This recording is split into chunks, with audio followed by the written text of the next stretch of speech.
மாலைத்தீவுகளுக்கு உத்தியோகபூர்வ விஜயம் மேற்கொண்டுள்ள ஜனாதிபதி அனுரகுமார் திசாநாயகவுக்கு மாலையில் உள்ள குடியரசு சதுக்கத்தில் உத்தியோகபூர்வ வரவேற்பு அளிக்கப்பட்டது.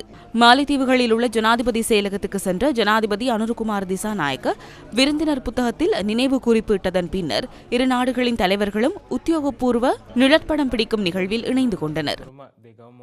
එක්ගව මනෙක්ගවම මේ මුහිම වාකන්තතකා ගොලයගතුම් මශ්වරාකුරවි මේ රස්මි වාහකතව රස්මි මශ්වරතවග තෙරෙන් හම මුහිම නිම්බන්තක නිමිගෙන් දානකම අල්මෙන්න ගබුල් කරවෙනි දෙන් අල්මෙන්න මේ දතුරුෆුල බදාලා ඉරු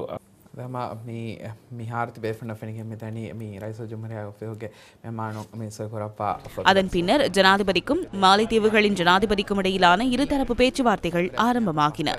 மாலைத்தீவுகள் வெளியுறவு சேவை நிறுவனம் மற்றும் பண்டாரநாயக்க சர்வதேச ராஜதந்திர பயிற்சி நிறுவனம் இடையே புரிந்துணர்வு ஒப்பந்தம் மற்றும் பரஸ்பர சட்ட உதவி வழங்கல் தொடர்பான ஒப்பந்தம் என்பன பரிமாறப்பட்டதாக ஜனாதிபதி ஊடகப் பிரிவு தெரிவித்தது. பரஸ்பர சட்ட உதவி வழங்குவதை முதலாவது ஒப்பந்தம் நோக்கமாக கொண்டுள்ளது. இரண்டாவது ஒப்பந்தம் இரு நிறுவனங்களுக்கிடையில் ராஜதந்திர பயிற்சி அளிப்பது மற்றும் அதனுடன் தொடர்புடைய நிறுவனங்களுக்கிடையே தகவல் மற்றும் ஆவணங்களை பரிமாறிக்கொள்வது குறித்த புரிந்துணர்வு ஒப்பந்தமாகும்.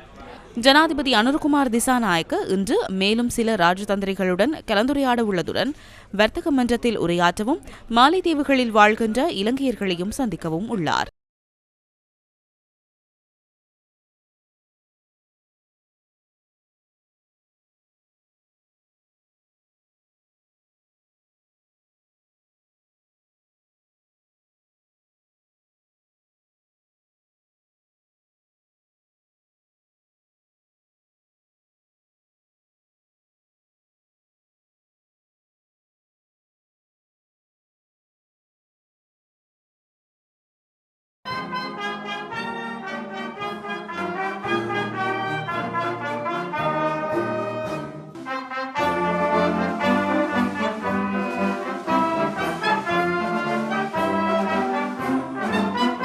ශ්‍රී ලංකාවේ සමීපතම මිතුරෙකු සහ පාර්ශ්වකරයෙකු ලෙස දීර්ඝ කාලයක් මුළුල්ලේ අප සමග සබත්තා පවත්වන රාජ්‍යයක් වන සුන්දර මාලදිවයින වෙත පැමිණීමට ලැබීම මහත් ගෞරවයක් සහ වරප්‍රසාදයක් කොට මා සලකනවා. මාගේ මේ මාලදිවයින සංචාරය අප දෙරට එක්සත් කරන දීර්ඝ කාලීන මිත්‍ර සබඳතා අපේ එකිනෙකා කෙරෙහි ඇති ගෞරවය සහ අපගේ පොදු අපේක්ෂා යලිත අහුරු කරන සංචාරයක්. ඉන්දියානු සාගරයේ අසල්වැසි රාජ්‍යයන් ලෙස අප දෙරටේ ඉදිරි ගමන් මඟ එකිනෙක හා බැඳී පවතිනවා. අතිගරු ජනාධිපතිතුමනි, අපේ හවුල්කාරයේ පිළිබිඹුවක් බව මාත්